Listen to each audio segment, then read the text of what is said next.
el fútbol hondureño pasa por muy mal momento y la perspectiva es de que vamos a peor. Entonces, obviamente que sabemos que la alimentación en Europa es mejor, que la infraestructura en Europa es mejor, que los fogueos allá también son mejores, pero ¿qué cosas estamos haciendo mal? ¿Qué recomienda un hondureño que vive en Europa desde hace tantos años, desde hace 24 años? ¿Qué opinas tú que se debe hacer aquí en Honduras para que aprendan los entrenadores, para que aprendan los jugadores y para que los directivos tomen medidas? ¿Está a nuestro alcance hacer lo que hay que hacer, que están haciendo en Europa? Obviamente, Salvador, yo puedo hablar de un poquito la experiencia, ¿no? Y de lo que de repente veo por aquí. Que podamos llegar a ese nivel, seguramente se necesita tanto tiempo. Pero cuando tú ves que Panamá mejora, que mejora Canadá, que mejora Estados Unidos, si mejora Panamá, Estados Unidos tiene, ¿ok? Son tantos millones, Estados Unidos lo acepto. Canadá lo podría aceptar también porque la estructura es muy americana igual. Pero cuando tú estás combatiendo tu ranking con Panamá, es esto lo que me alarma. Porque si Panamá, que tiene nuestro biotipo como jugador, y ellos están ahora diciendo que quieren ser el clásico, es esto que me alarma. ¿Ok? Esto. Quiere decir de que nosotros no podemos no pensar de que estamos haciendo algo diferente. Y hay que ver, hay que salir y ver. Eso no nos quita nada. Y después una cosa sencilla, Salvador. Aquí en Europa, cada vez que hay una fecha FIFA, todos los campeonatos se paran. Te estoy hablando que todas las selecciones, desde sub-15, ¿ok? Desde sub-15 a sub-23 se paran y se reúnen y hacen partidos y se vuelven. Tal vez no es mucho, pero si tú cada vez que hay fecha FIFA tienes organizado, se puede organizar un evento en el cual vuelves a ver a tus muchachos, trabajas lo que puedes trabajar, obviamente es algo positivo. Esto ya quiere decir de que es una situación que no solo en Honduras, se puede hacer una cosa centroamericana, porque aquí en Europa lo hacen, ¿por qué no lo podemos hacer en Centroamérica? Una copa, no podremos jugar contra aquí en Europa, pero una copa centroamericana en la cual los muchachos de 14, 15, 16, 17, 18, tú le das un seguimiento, ya que es muy difícil darle un seguimiento natural, ¿no? Porque a veces yo quisiera saber dónde están los muchachos que acaban de ser eliminados de la U17. ¿Cómo haces para darle un seguimiento a esos muchachos de la sub-17? Entonces, ¿por qué no hacer siempre estos RAD1 como hacen aquí en Europa?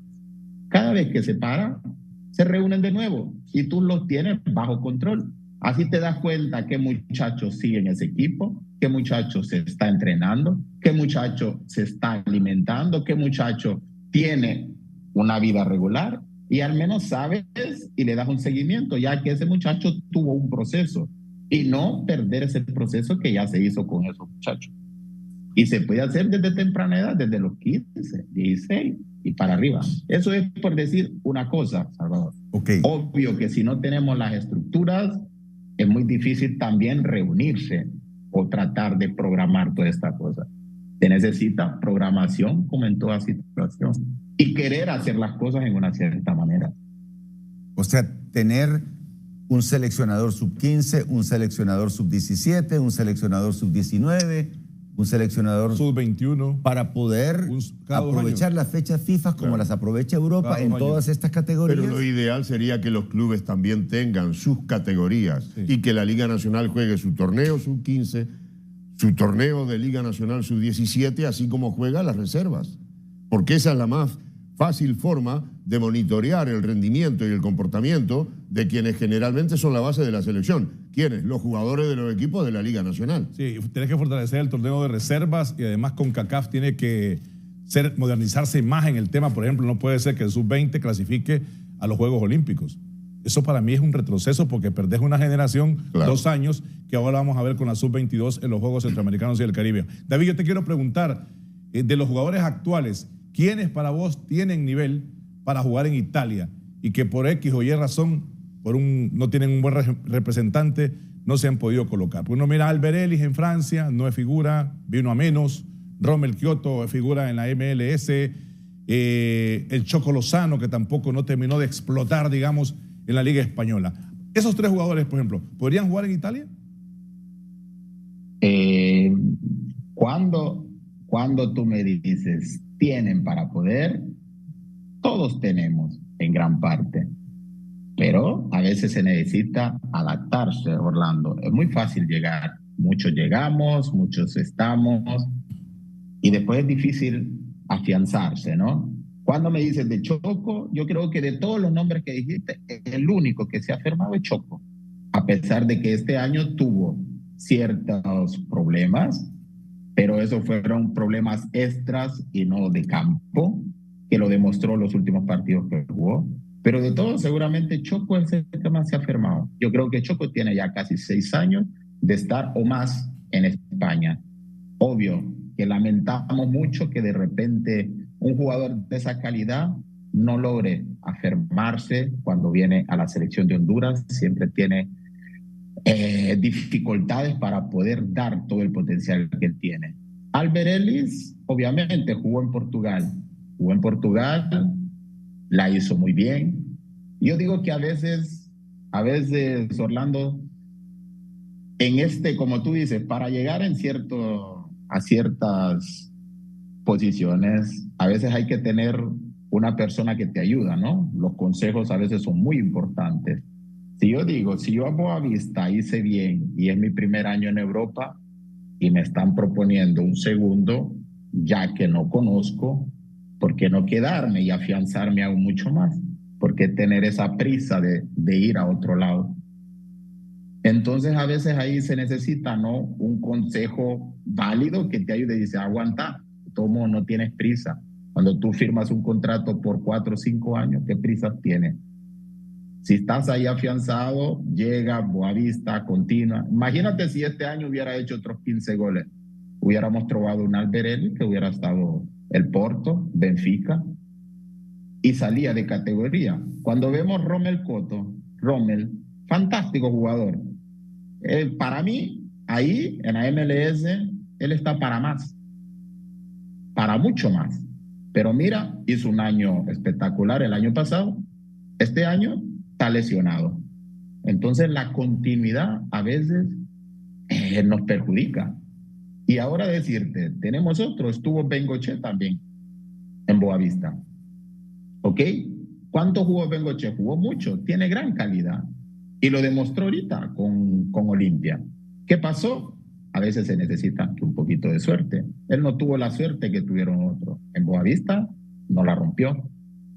Después fue en Uruguay, tampoco no le fue muy bien. Aunque sí hizo tremendas actuaciones. Sí. Lastimosamente, si sos delantero, tienes que hacer gol, Orlando. Si no haces gol, parece que no jugarás nada. Aunque si haces espectacularmente grandes situaciones, jugás bien los partidos, pero si eres delantero, tienes que meterla. Y hay muchas dinámicas, porque cuando uno va en Europa, nosotros hondureños, nos gusta mantener nuestra dieta, frijolitos, frito, huevito, y eso nos gusta. Pero cuando vamos ahí nos tenemos que adaptar a las situaciones, que a veces no son fáciles, pero hay que adaptarse y eso te suma, hay que saber. Y después llega, porque al final cuando tú trabajas en una cierta manera, tú llegas donde quieres llegar. Entonces cuando tú dices de nivel, hay niveles y niveles. Y es por eso, si nosotros faltamos, no tanto, Orlando, porque la liga hondureña se ve poco. ¿Cuál es el único digamos, posición en la cual nosotros podemos hacer ver a nuestros jugadores hondureños? Es el Mundial. Si nosotros no vamos al Mundial y no marcamos diferencia en el Mundial, es difícil que salga un jugador hondureño. Es difícil, porque no nos ven como una característica de fútbol mundial y que podamos estar en Europa. Entonces, eso porque en este momento hay que aplaudir a Palma, porque ellos hablando, y me han hablado muy bien de él, porque está Katsuranis, que estuvo en Benfica conmigo, que me habló muy bien de la actuación de Palma. Pero lo mismo está Palma, está Chirinos, fue el muchacho Álvarez, situaciones diferentes, pero Palma logró afianzarse y ahorita seguramente tendremos un jugador que puede llegar. Ojalá, repito, que pueda ser aconsejado bien, porque ha hecho un buen año y para hacer su primer año. Entonces, ojo, que él tiene todo para poder seguir creciendo. Entonces, yo pienso que una de las diferencias puede ser esta. O sea que el jugador se desespera. Yo creo que tú te refieres... No es que se desespera. No, Edwin Rodríguez, por ejemplo. Edwin Rodríguez tenía su contrato y se vino de Grecia, volvió al Olimpia. David Flores estaba afianzado en Grecia y decidió irse a Hungría. Tomó otra decisión, porque yo estoy escuchando bien lo que está diciendo David Suárez. No, yo creo que... él decía de que si un jugador tiene 4 años de contrato, ¿por qué tenés que desesperarte? Sí, pero ¿quién te aconseja cambiar de club? Ese es el tema. David habla de adaptación y de buenos consejos, porque a veces no es el futbolista el que se apresura. El representante. El representante para ganarse unos pesos. Lo dicen ustedes. No es así. Sí, claro. Es el representante. Por ejemplo, lo que pasó con Pavón Plumer y con Samuel Caballero, digamos, porque esos jugadores fueron efímeros, porque ellos fueron efímeros siendo grandes jugadores en la liga italiana. Y ustedes, Rambo y Edgar Álvarez, afianzaron una carrera larga y exitosa. Diferencia en el sentido que, digamos que Rambo y yo y Edgar tuvimos la suerte de ir a temprana edad.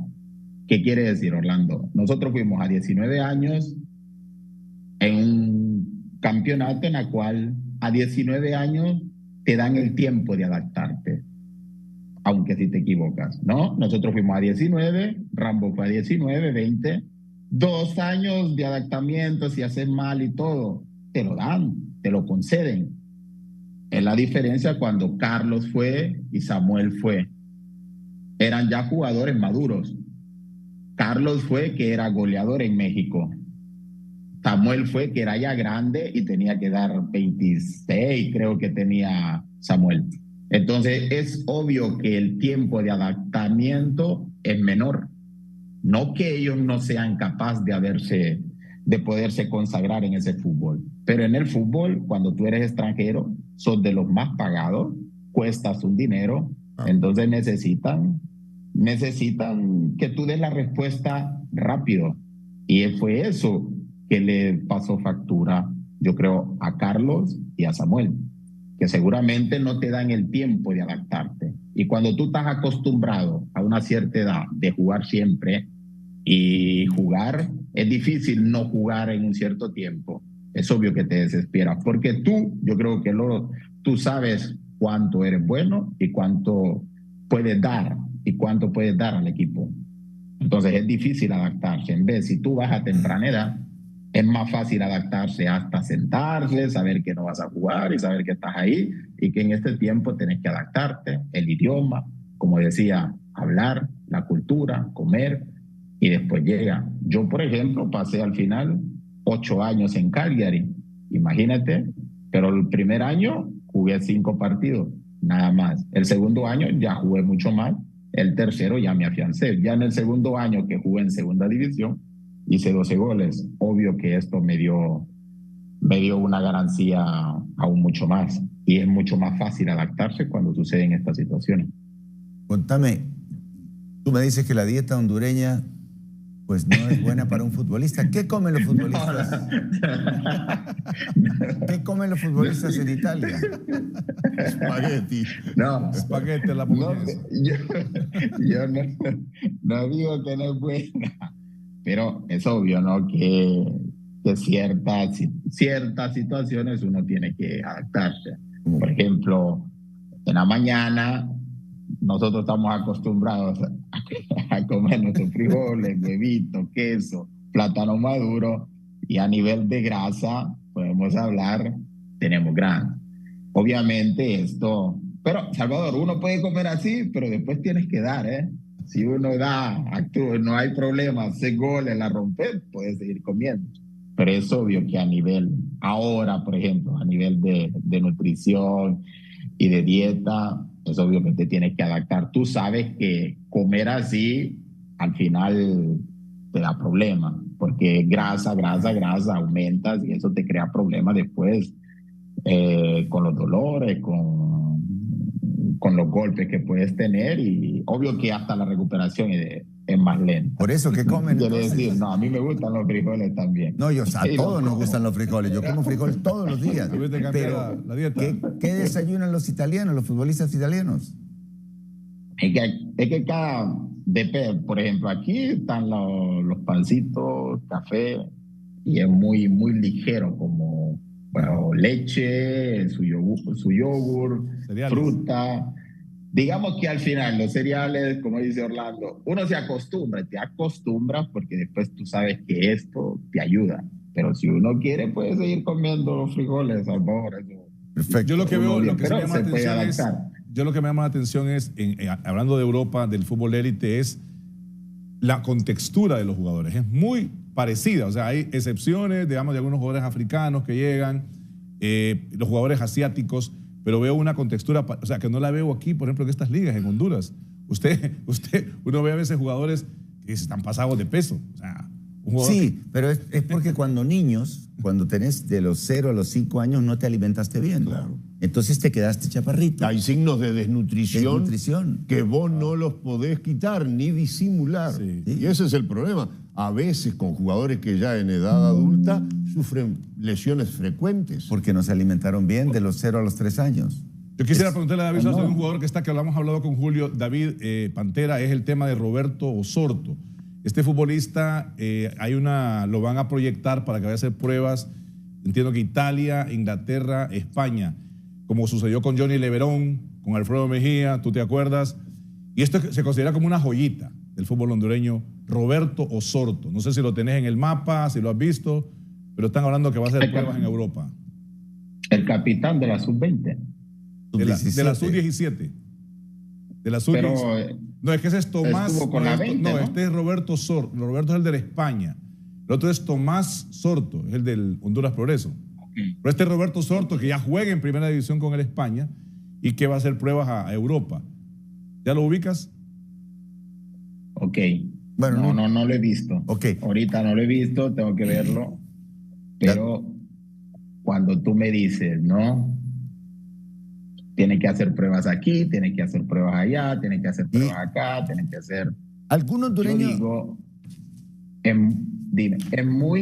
es muy delicada como situación esta, sí. Orlando. Es bonito decirle, vas a hacer pruebas aquí, vas a hacer pruebas allá, vas a hacer pruebas allá. Es bonito decirlo. Pero así lo hizo Wilson Palacios. Wow, tiene que hacer pruebas. Wilson Palacios. Yo digo que cuando... Wilson Palacios anduvo en varios equipos. ¿Te acuerdas lo que pasó? Pero... Orlando, estamos hablando de Wilson Palacios, que ya tenía 2 o 3 campeonatos en Liga Nacional, jugando con continuidad y marcando diferencia. Yo digo, no que no sea importante. Después, cuando las cosas, yo espero que vayan de la mejor manera. Cuando las cosas no van como uno lo espera, hay que hablar con el muchacho y decirle que la situación puede suceder y que no se sienta que no es buen jugador. Es por eso que hay que tener mucho delicado cuando uno va a hacer una prueba. Yo más que prueba me gustaría que dijera, te lo dejo por 6 meses, tiénelo ahí. Y si no va bien, entonces que ahí. Pero no prueba. La prueba es muy difícil cuando vas por 3 días y a veces he escuchado de jugadores que llevan a prueba de invierno. De Honduras los llevan a prueba de invierno cuando muchos de nuestros jugadores no saben ni qué es jugar con tacos de tornillo. Sí. ¿A qué cosa es una prueba de invierno en Europa así? ¿Y algún futbolista te ha llamado para pedir consejo? Sí. Sí hay. Bueno, okay. Suéltelo. Sí hay. Suéltelo. Sí hay. Hablo y platico con ellos y la verdad es que con todos, inclusive con los que ya están aquí en Europa, tengo comunicación con el mismo Albert, por decir un nombre. Que yo sé que la situación es delicada y yo le digo, no hay que arrugar, hay que ir para adelante y todo. Hablando de la nutrición que decía Salvador, para decirte, cuando estaba hablando de la nutrición, ¿no? Orlando decía que le ve el biotipo de los europeos y todo. Yo cuando fui con el profe Tábora a Polonia, que estuve ahí con los muchachos, no te digo el nombre porque no le quiero decir, pero me decían los muchachos que cuando tenían ahí les tocaba quedarse en la sede, que habían situaciones que ellos para poder comer, porque no habían, tenían que comer yuyugas porque no tenían cómo comer. Entonces, un seleccionador que te dice que comía yuyugas para poder estar porque no tenía cómo comer, yo creo que ya ahí son cosas alarmantes. Es por eso que te digo. Yuyuga, no sé, ¿qué es yuyuga? Debe ser algo así como un regionalismo, alguna fruta. ¿Yuyuga es de algún palo de ahí de la sede o qué? Sí, de yuyuga, sí. Palo de Honduras que tenemos. Es como que vaya a comer naranjas. Mangos. Un palo de mango. Pero eso damos cuenta, pero te estoy hablando de un seleccionador nacional que me dijo eso. Obviamente, cuando me lo dijo a mí, me dio un poquito de tristeza porque me doy cuenta de las dificultades que hay. Entonces eso ya te das cuenta de las dificultades que hay y los muchachos no podemos a veces exigir, ¿no? Que tengan un rendimiento tal cuando vemos que realmente ellos tienen dificultad también para poder estar en las mejores maneras. David. Y me doy cuenta también con el entrenador, por ejemplo, el profe Alvarado, a la época Tábora, encontrarse con estos muchachos así. Bien, David, muchas gracias por tu comparecencia. ¿Vas a venir a Honduras este mes? Sí. Voy a venir, estaré el 20 y 21 por Tegus, pero voy a estar un par de tiempo. Y me dan la oportunidad, aquí vamos a tener un evento en el International School con unos niños y espero de que sea una experiencia bonita. Bueno, esperamos. Quiero saludar y felicitar primero al profe Troglio por lo que está haciendo, después al profe Rivera, profe Nazar y Alvarado. ¿Por qué? Porque son entrenadores hondureños que están marcando diferencia. Y ver al profe Rivera contra un extranjero me dio mucho gusto porque al menos se quita, ¿no? esa categoría que solo entrenadores extranjeros llegaban a la final. Eso quiere decir de que en Honduras tenemos entrenadores que tienen calidad y tienen visión de juego. Y la verdad quería felicitarlos porque yo creo que es bonito enfatizar estas cosas cuando tenemos cómo enfatizarlo. Gracias David por tu comparecencia. Esperamos verte el 2021 acá en Tegucigalpa. Fuerte abrazo hasta Cerdeña, a Italia. Y suerte al Inter. Y al Cagliari. Que ascienda, que vuelva el Cagliari. Y al paisano Naitán Nández. Y Cagliari. Pausa.